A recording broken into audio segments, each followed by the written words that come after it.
почта хезмәткәрләренең эше бик мактаулы һәм бик җаваплы дип әйтәсе килә минем. Чөнки алар бүгенге көндә халыкны дөнья белән бәйләп торалар.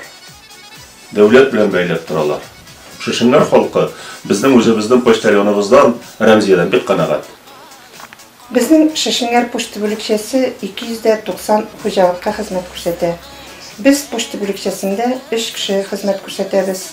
Ор авылыннан Шакирова Мизила Габдулбаровна, Шишиңгәрдән Калимуллина Рәмзия Харисовна һәм почта отделениесен мин Галиева Флюра Абдрахмановна җитәкләйм. Без бик тату, бик матур итеп эшлибез. Бүтән булган планнарны, үзебезгә тапшырылган йөкләмәләрне үтәргә тырышабыз.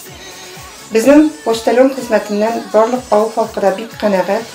Безнең кызларыбыз бик гадел. Алар бик ачык. Алар бүтән кеше белән дә уртак тел таба беләләр. Безнең Калимуллина Рәмзия бик грамотный кыз. Ул бик төгәл һәм бүтән эшне дә вакытында башкара. Үзенә бирелгән матбугатка язу планын бик теләп үти.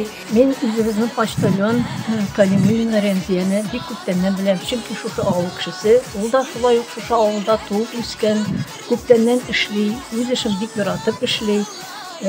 Вакытлы матбугатка да вакытында яздыра, үзе вакытында бирә, пенсияләрне вакытында бирә. Без аны көтеп алабыз, аның алдагы эшендә дә уңышлар телибез.